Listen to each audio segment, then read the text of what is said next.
Good morning. I'm so pleased to be here today in Washburn Lounge to welcome everyone to the start of the 2021-22 year. We wish we could have brought together small in-person groups followed by outdoor receptions as we'd originally planned, but between the weather forecast and our health and safety protocols, it just didn't seem wise. Still, it's exciting to start the year with the prospect of opportunities to be together on campus again. And I know many of you are excited to begin reconnecting with students and colleagues in person. And it's wonderful to see our residence and dining halls coming back to life and students out on the quads. There'll be even more happy energy on Doble and South Campus over the long weekend as more students move into their rooms and get settled. I greatly appreciate those of you who've worked on campus and behind the scenes to prepare for their arrival and to welcome all our students back. A tremendous shout out is due to the staff in Res Life, dining, facilities, EDIJ, athletics, IT, and others for all their hard work these past weeks. This is my third fall kickoff speech as Lesley's president. The first one was in person, the second on Zoom, and today is a hybrid, mirroring how things have changed over time. And at the beginning of my first year in the fall of 2019, we had no inkling of the viral storm on the horizon. So I want to turn first to safety, as I can imagine it's on your minds, and it's certainly constantly on ours. As has been the case, we're following the advice of infectious disease physicians, the CDC, and state and local authorities. There's new information daily, and we regularly review and adjust our plans. Last spring, many of us expected the availability of vaccines would make this fall more normal, but the Delta variant has again raised the caution flag, and we're continuing to prioritize the health and safety of our community in planning our transition back. Still, even with the complexities we're facing, we're in a better place than we were a year ago, and that's due in large part to the efficacy of the vaccines and the very high rate of vaccination our community has achieved. Thank you, one and all, for that. Let me say at the outset that this is bound to be a complicated year, and working together will undoubtedly be important in making it the best we can. We've only to look at yesterday's Boston Globe to understand how complicated it is, with the BC faculty concerned about not having a mask requirement in the classroom, and the Amherst students concerned that their standards are too restrictive. So let me touch on a number of central principles and then talk about a process for your questions to be answered today and as we go along in this year, as there are bound to be questions arising day to day. Experts are clear that the combination of a high vaccination rate and appropriate masking are the most important parts of a mitigation strategy. We're fortunate that our core faculty and staff have affirmed a very high rate of vaccination, over 99%. With the only exceptions being for medical and religious reasons. And we're requiring vaccination by students and our adjunct faculty. I also greatly appreciate everyone's cooperation with our indoor mask requirement. Starting this Friday, September 3rd, masks are going to be required in all public places throughout Cambridge, as they are already in Boston, Somerville, Brookline, and surrounding towns. Should someone forget a mask, although I hope everyone will take to heart having one with them at all times, we'll have masks available at campus safety desks and in student-facing locations throughout the campus. We'll have signs reminding everyone to mask indoors, and we'll encourage masking outdoors for groups who can't distance. Beyond vaccination and masking, we have other measures to create as much of a controlled environment as possible for our community. We will continue weekly surveillance testing of students and staff in residence halls this year, and we'll be adding other on-campus groups to the testing protocol over the course of the fall. We're strictly limiting building access and only approving visitors if it's essential they be on campus, and then affirming they're fully vaccinated before they come. We're limiting the size of gatherings and not inviting members of the public to attend events. And we may further extend our phased return for employees who can continue to work remotely. If you're in one of the roles that includes in-person work or teaching, we ask that you stay home if you're not feeling well. The high-flex classrooms give us additional flexibility in that respect. U-Haul, Lunder, Sherrill, and Washburn all have MERV ventilation filters, along with several buildings on Doble. And if you aren't comfortable with the ventilation in your workspace, please let us know. We'll have some spaces you can reserve to use when you're on campus. We're going to be providing a FAQ to answer those questions that have been submitted to us and questions that are about changes in the way things will work because of the changes in the environment, such as parking. We'll ask you today and hereafter to raise those with your cabinet member or dean, who will relay them to the COVID team so that we can have them all in one place and respond as quickly as possible. It's going to be important for us all to realize that these conditions may affect each of us differently. We'll need to support each other in navigating the continued challenges and uncertainties. So let's acknowledge that we're all doing the best we can to adjust to a changing landscape, hopefully with a heightened sense of compassion for each other's individual experiences and emotions. So as a backdrop to my remarks today, you'll see imagery that's meant to evoke the journey we're embarking on this year. I'll describe the place we're starting off from, the destination we're heading for, and how I hope we'll treat each other as fellow travelers and teammates. And no, I'm not going to be announcing that Lesley will bring back a crew team, although maybe one day we will. I want to say at the outset that this year we will tackle head-on the strategic and cultural issues that have been impeding our ability to connect productively and in some instances collegially. A lack of connection has at times cost us stress and has distracted us from our shared sense of purpose. We last came together as a community at the end of May for a virtual town hall presentation on our new campus plan. Our planning vision is to reinforce our strengths in the human arts by better connecting our 3 campuses to our academic mission. We want each campus to project a clear and consistently welcoming Lesley identity and to provide top-notch facilities. Later in this talk, and regularly this year, I'll update you on the next step in our campus plan. But first, I'd like to talk about improving the ways we connect with each other in all respects and across all modes. Connection is a word you'll hear often today and going forward to describe our goals and the way we will work together. This year, we'll develop new ways of working together, new modes of engagement to ensure Lesley is all we want it to be. Our overarching goal is for us to become more connected as a university, a community that shares a common set of core values and invests its energy in working toward common institutional goals. So this is the year we will learn how to consistently pull in the same direction, to create at Lesley that harmony of motion we marvel at when we see rowers on sculls on the Charles, when we see the beauty of everyone's individual effort and strength contributing to the team surging ahead. Those of you who were here last spring will recall our work with the Crossland Group and the survey and one-on-one interviews they conducted, which many of you participated in. Last May, we shared a summary of the 4 themes that surfaced from those many conversations, and we committed to addressing them this year. Today, I'd like to share some initial ideas and invite you all to engage with the next steps we will undertake together starting this fall. The first theme centered on bringing the importance of what Lesley does to the fore. With the effects of the pandemic, our unique expertise in the human arts has never been more relevant. Teachers, counselors, therapists, social workers, artists, policymakers, writers, and business leaders all are essential to society's recovery and our collective future. We need to get that message out to the world. And we will, by developing and launching a visibility campaign to celebrate and share our community's work and achievements across multiple channels. We'll also develop regular communications that reinforce how our work strengthens human connections. The second theme focused on prioritizing our community's mental health and well-being.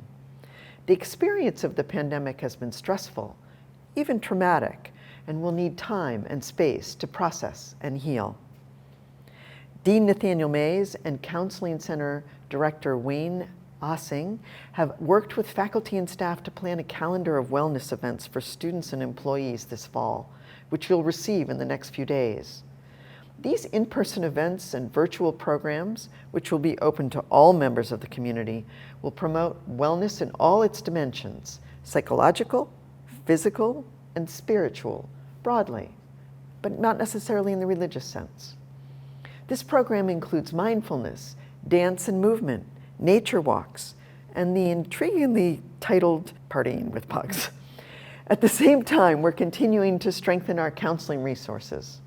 We've just hired an additional counselor, Nasia Smith. She's so new, in fact, that her photo isn't included among those of the new employees later in this presentation. We're delighted to have her with us. And we're designating some rooms on each campus as places open only to faculty and staff, which is something many of you have requested. And we're looking at creating quiet indoor and outdoor spaces for meditation and reflection. The third theme is related to developing an integrated strategy to drive us toward our goal of infusing EDIJ in everything we do. Our VP of EDIJ, Sandra St. Fleur, has laid out a strategic roadmap to accelerate implementation of our EDIJ agenda university-wide.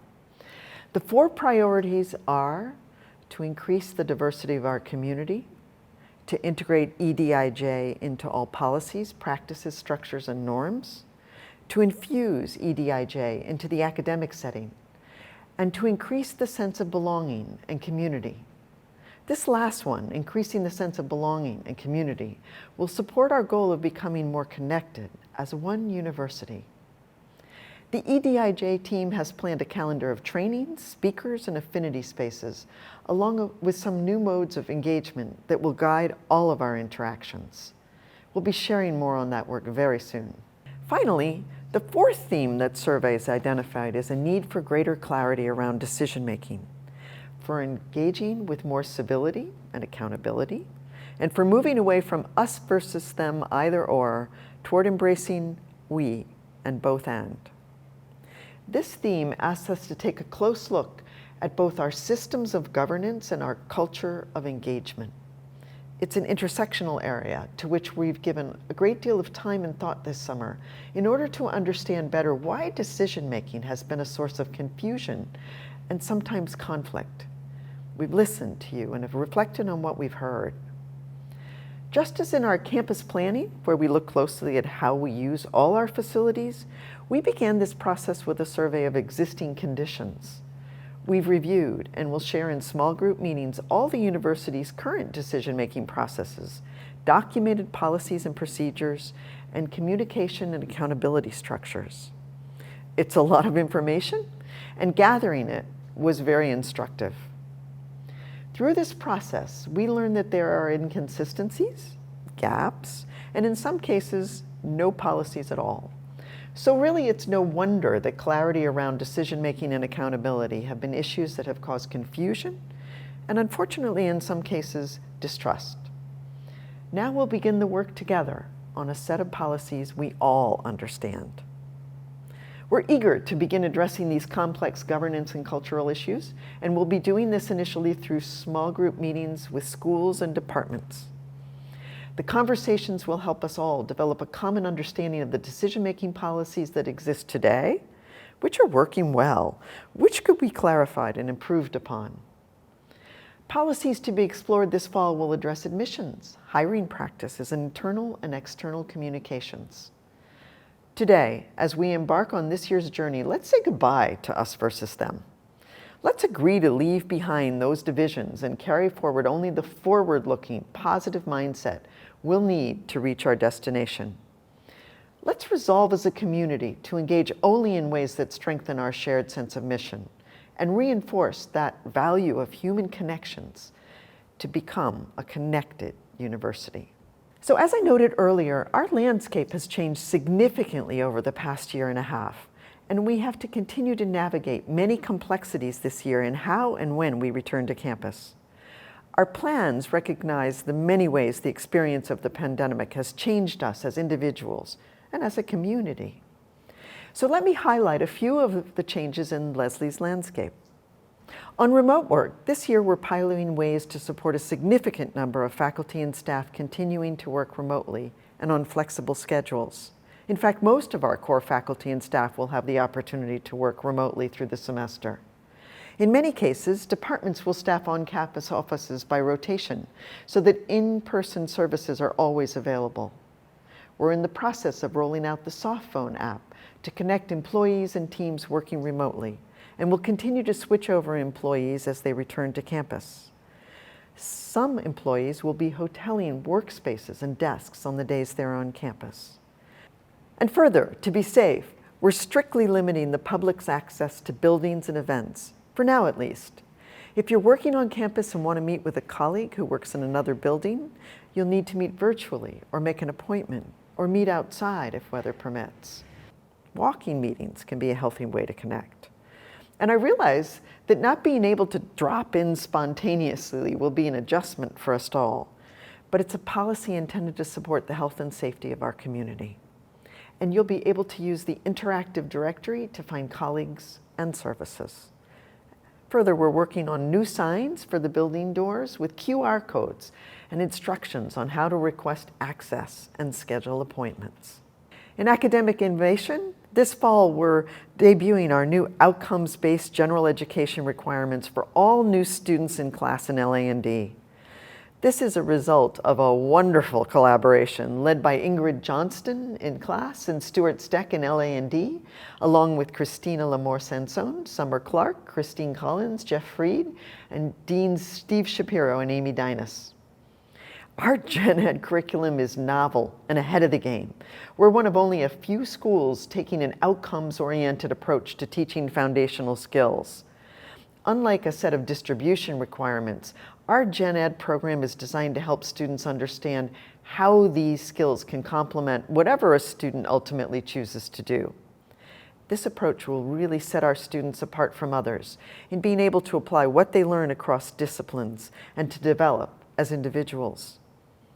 Also new this fall, LA&D is launching its Game Design and Immersive Technologies program, and we've added facilities in U-Haul to support our interactive media students. We're continuing to search for an esports coach, another area in very high demand. In technology, thanks to Joanne Kasuth's foresight in ordering equipment early in the face of the global microchip shortage and the work of many in IT and campus planning and facilities, we are now ahead of the curve in offering high-flex classrooms where students can participate flexibly, both in person and virtually. To support this, we have upgraded the VPN, our virtual private network, and Wi-Fi service on Porter and Cheryl. A huge thank you to the people who worked over the weekend, actually several weekends, on high-flex installation. Regina Clinton, Gregory Kasabian, Joanne Kasuth and her husband, Christopher Lark, Dawn Medina, Stephanie Perez, Jason Roberts, Dwayne Smith, Brendan Walsh, Edmund Wong, Adrian Zonderman, Charles Cooper and his wife. Oh, and speaking of Charles, here he is with Edith, one of the 3 new robots used in our high-flex classrooms. Charles, welcome. Can you say a few words? Here's Edith, one of our teleconferencing robots that we'll be using to connect and provide support remotely around campus. I'm very excited to usher Lesley into the future with this technology that will enhance our hybrid work and learning environment. Hey, President Steinmeier, how do robots eat salsa? I don't know, Charles. How do robots eat salsa? With microchips. Who knew that our robot handler was so good at stand-up comedy? Thank you so much, Charles. And we look forward to seeing you around campus in many different ways over the next few months. Thank you for having me. So it's hard to top that. But in an effort to increase our responsiveness to student needs and to streamline student services, we're also working on improvements to student administrative services and advising. This includes launching the Student Planner and Advise platforms for degree planning. They're companions to the online course selection and scheduling system, the self-service system, that we launched last spring. We're also in the process of evolving a one-stop solution call center for the community to alleviate the need to initiate multiple contacts. This will eventually encompass all the service areas of the university so that just-in-time responses can be the norm. And in this year's budget process, we introduced the adaptive framework to help us balance our total budget while giving units and departments independence over how they allocate the funds in their base budget. Using adaptive will streamline budget entry for recurring expenses and will reduce the number of OTPS entries. To help the university operate more efficiently in stewarding our shared resources, some expenses like phone and postage and printed will be managed, and the cost of those will be borne by the university. In enrollment, we'll start the year with just about as many students as we predicted, as we were successful in the last push with the help of targeted digital marketing. And we look forward to even stronger results, the ones that we anticipated for the spring. To do that, we've held tuition level with last year, and we'll continue the need-based aid that we started last year, maybe not at the same level that CARES Act funding enabled. Also, the cost of the meal plan is the same as it was in 2019 to 20. On health and wellness, keeping our community healthy remains a very high priority, and the COVID protocols that I described earlier reflect that commitment. But part of health is dining, and that wellness extends to healthy eating and nutrition. The new menus in our dining halls will feature more locally sourced produce and healthier meal and snack options, all planned by our chef extraordinaire Tim Grills, our new director of Lesley Hospitality. We'll be partnering with Aramark on staffing, but you'll see many familiar faces as we are welcoming back many of our former dining employees. Tim will be working closely with Jill Zemba in events to plan the food served at community events. And our vending machines will offer healthier snacks and beverages, as well as added capabilities to pay with Links Cash, dining dollars, credit cards, and electronic payments like Google Wallet or Apple Pay.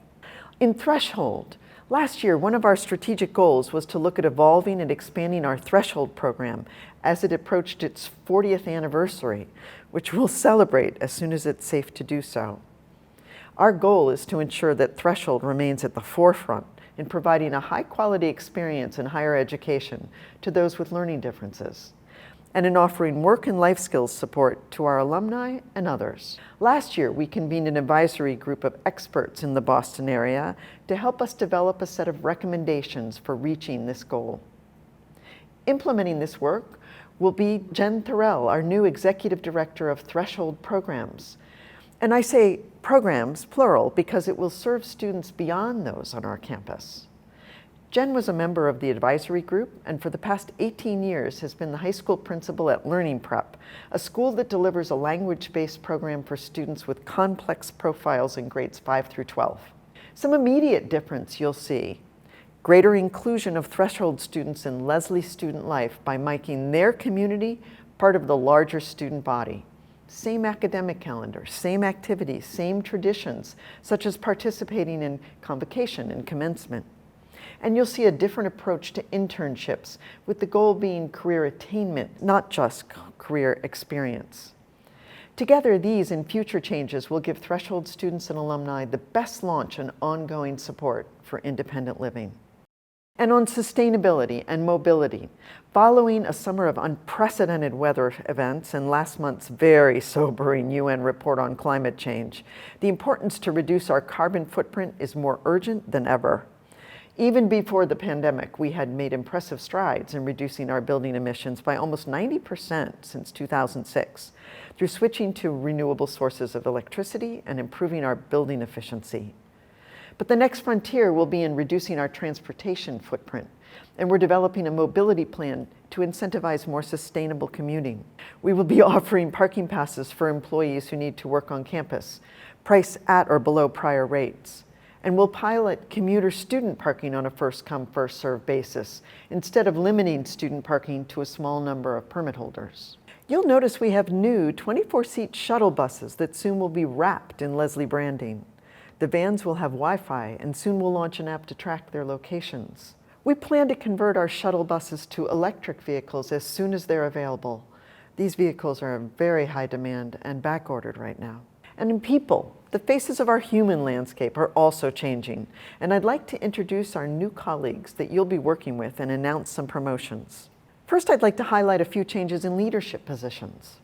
Our cabinet includes a new member who started just a couple of weeks ago, Veronica Jorge Curtis, whom I'm delighted to welcome aboard as our new VP of Advancement. She comes to us with 25 years of experience in institutional advancement and is well known in Boston educational circles. This is a critical position that oversees both fundraising and alumni relations. Veronica will be meeting with departments and units this fall to get a sense of opportunities to strengthen engagement and build a pipeline of support. And 2 promotions. Mary J. McLaughlin has been promoted from interim to permanent status as Chief Human Resources Officer. And Joanne Kasuth has been named Chief Operations Officer, continued to oversee IT, library, campus safety, transportation, dining and events, and taking on facilities as well. A faculty and professional staff committee that was formed this summer is in the final stages of our search for a new VP of Finance and CFO.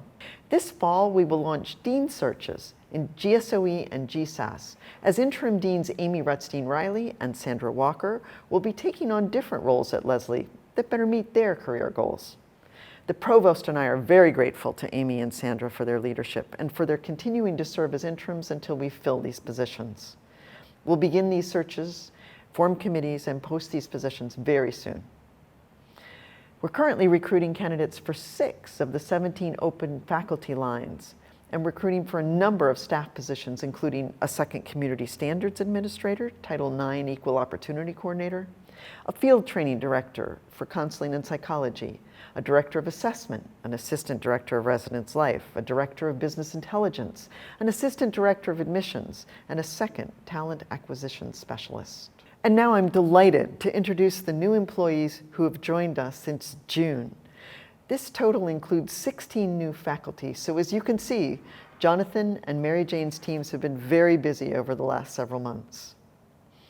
A very warm welcome to Elizabeth Barragato, Stephanie Belnavis, Jacelyn Biondo, Meg Chang, Gina Chang, Jean Clark Mitchell, Angel Cook, Sarah Hamill, Keo Heng, Derek Hoffand, Kervin Huber, Elizabeth Kellogg, Romana Mohiuddin, Alexandra Norby, Renee Petrie, Seth Tannenbaum, Ashley Battle, Tom Engelhart, Madison Flowers, Elaine Gatewood, Tim Grills, Colette Jackson, Sean Kithcart, Devin Mayo, Shariel Rodriguez Echevarria, Sarah Roger, Jamie Roja,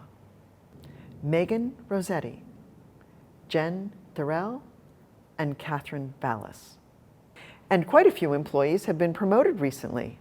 My hearty congratulations to Josh Baldwin as a chair, Meg Burns as Associate Professor of Social Sciences, Jason Butler as Interim Chair in Expressive Therapies, Charles Cooper as Associate Vice President for Information Technology and Resources, Alexis Dembe in Systems Librarian, Karen Frostig as a Professor in GSAS, Susan Gare as the Interim Chair of Counseling and Psychology, Ulas Kaplan as a Professor, Kimberly Keegan as a Co-Chair in Business Management, Abigail Mancini as Head of Library Research and Instructional Services, James Mason as a Co-Chair of Business Management, Linda Murphy as Assistant Director of Intermediate Middle Programs, Sonia Perez Villanueva as the Interim Chair in Humanities, Janet Koparoba as the Interim Chair in the MFA Creative Writing Program, Jason Roberts as a Help Desk Supervisor, Heather Shaw as Associate Dean in LA&D,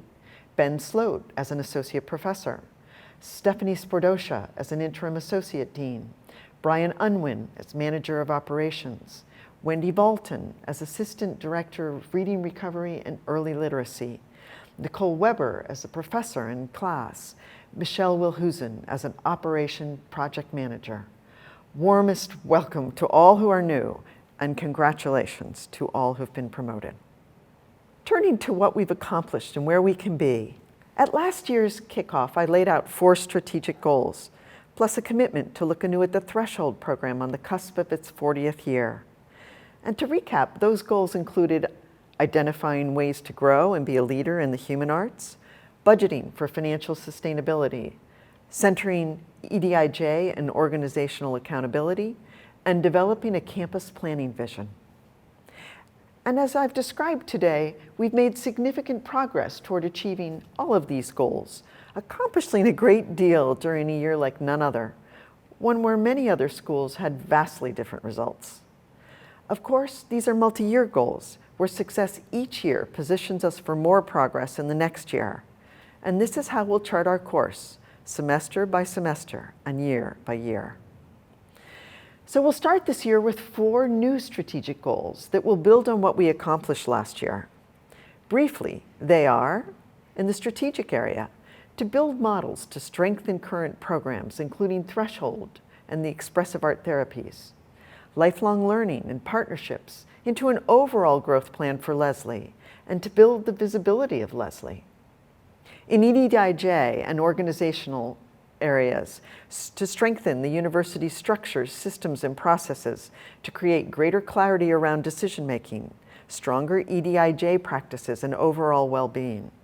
This work will include moving to holistic proactive advising and stronger support of students, creating a suite of key consistent reporting mechanisms, and supporting flexible work arrangements. In the financial area, implementing a multi-year plan for financial growth and sustainability with strong emphasis on optimizing enrollment, creating strong tuition and financial aid models, and developing advancement. And on the campus planning side, implementing the conceptual campus plan for substantial completion in 3 to 5 years. This year, we'll take a coordinated approach that prioritizes meeting shared institutional goals and reinforces the benefit of working together as a connected university. So where can we be next year? At the end of this year's journey, our vision is for us to become a community that pulls together to support our vibrant student body and serve our academic mission. A community that has reconnected in person while also embracing flexible remote work and multimodal learning. A community that prioritizes and supports everyone's health and wellness. A community where everyone feels a sense of belonging. A community where there is greater clarity around decision-making. A community that enrolls and employs individuals from diverse backgrounds and perspectives who are united by a shared sense of purpose. A community that has the financial resources to invest in programs and initiatives that support our students and our shared mission. A community that uses technology to enhance the experience of working and learning at Lesley, but never loses sight of our human connections and our values. A community that continues to support the graduates as they navigate the next stages of their lives and careers. A community that's excited about undertaking capital projects to improve our campus facilities.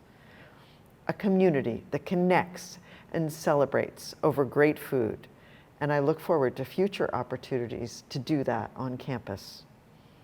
I believe all of this is very achievable if we embrace connection over division. And I hope each of you will think about the role you can play in making this vision a reality. And I'll close by thanking you for everything you've done and will do to make Lesley a better place to work and learn. Let's make this year a year that we look back on with pride. I can't wait to get started on our journey together.